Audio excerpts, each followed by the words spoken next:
Bwana Yesu asifiwe. Naitwa Nabii Devota Thomas. Napatikana Mwanza. Niko hapa kwa ajili ya kutakia heri ya mwaka mpya, mwaka 2026. Zimebaki dakika chache sana kuelekea 2026. Kipekee kabisa ni kushukuru kwa wewe ambaye unaendelea kunitazama na unaendelea kunifuatilia katika chaneli zangu. Kipekee kabisa nimtangulize Mungu katika haya mazungumzo ambayo Mungu amenipa kibali kuyaleta mahali hapa. Jambo la kwanza nikuletee neno kwa ufupi. Neno letu ambalo naolileta hapa siku ya leo ni tumaini lako weka kwa Mungu. Maana yake ni nini tumaini lako weka kwa Mungu? Hii 2026 ni mwaka wa neema. Ulimwengu wa roho ndio unasema hivyo, ni mwaka wa baraka, ni mwaka wa neema. Lakini sasa kinachotakiwa hapa, tumaini lako weka kwa Mungu.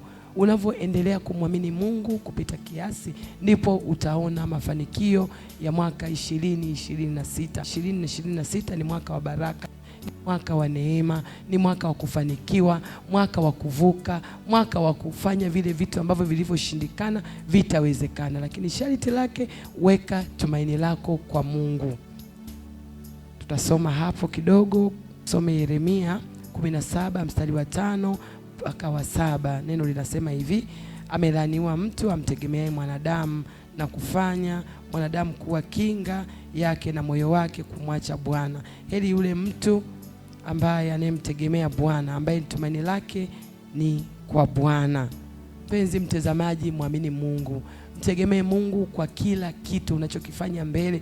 Mtangulize Mungu. Unavyomwamini Mungu ndivyo maisha yako yanabarikiwa. Unavyoendelea kumwamini Mungu ndipo maisha yako yanafanikiwa. Kama ambavyo hapo nyuma nimesema, 2026 ni mwaka wa kufanikiwa, ni mwaka wa kubarikiwa, ni mwaka wa kukutana na Mungu aliye hai. Wewe ambaye mwenye changamoto nyingi, ni mwaka wako wa kuvuka, kwa sababu Mungu anasema yule ambaye anemtegemea na kumwamini ndiyo atatembea naye. Kwa hiyo nizilete salamu hizi za Roho Mtakatifu ya kuwa amesema kwamba wewe ambaye unayemwamini Mungu na kumtegemea Mungu ukaacha kumwamini mwanadamu ndiye utakayefanikiwa. Maana mwaka huu ni mwaka wa heri, ni mwaka wa baraka, ni mwaka wa kufanikiwa, ni mwaka wa kupokea, ni mwaka wa kuvuka miujiza kede. Lakini muhimu sana, mtegemee Mungu kwa kila unachokifanya. Mtegemee Mungu, usimwamini mtu, mwamini Mungu, kwa sababu yeye Mungu ndo siku zote ni maisha yetu. Neno la Mungu likitoka limetoka. Ahadi za Mungu siku zote huwa zinatimia. Ukimwamini Mungu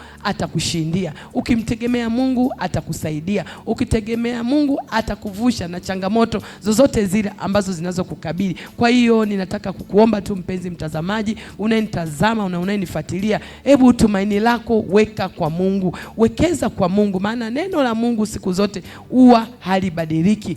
Kwa hiyo nikutie moyo wewe ambaye unapita kwenye changamoto ngumu, unapita kwenye mambo magumu, hebu mwamini Mungu na umtegemee Mungu. Mwamini Mungu kupita kiasi, maana Mungu wetu amesema ya kwa 2026 ni mwaka wa kupokea vilivyopotea vitarejeshwa. Kwa hiyo neno la kinabii 2026, neno la kinabii kabisa, ni mwaka wa kuvuka, mwaka wa kuongezeka, mwaka wa kufanikiwa. Kwa hiyo endelea kumtegemea Mungu kupita kiasi, usimtegemee mwanadamu, maana mwanadamu siku zote huwa anageuka, maana mwanadamu siku zote huwa ni kama Mungu. Mungu akisema jambo siku zote ni lazima litimie, lakini mwanadamu siku zote huwa anabadilika. Kwa hiyo nikusii tu, mpenzi mtazamaji, kila laheri 2026, wekeza kwa Mungu. Tumaini lako wekeza kwa Mungu, usimwamini mtu wala usimtegemee mtu. Mungu akubariki sana. Unanitazama, pokea mkono wa baraka, heri ya mwaka mpya 2026. Lakini pia mpenzi mtazamaji, usikose kunifollow. Napatikana katika mitandao mbalimbali kwa jina la Prophetess Devota ama Nabii Devota. Mitandao yote napatikana Instagram, Facebook, YouTube. Mungu akubariki sana. Endelea kunifuatilia hivi punde karibuni tutawafikia tu, tutakuwa live. Mwenye kuhitaji huduma tutakuwa moja kwa moja. Usikose kunifuatilia na Mungu akubariki.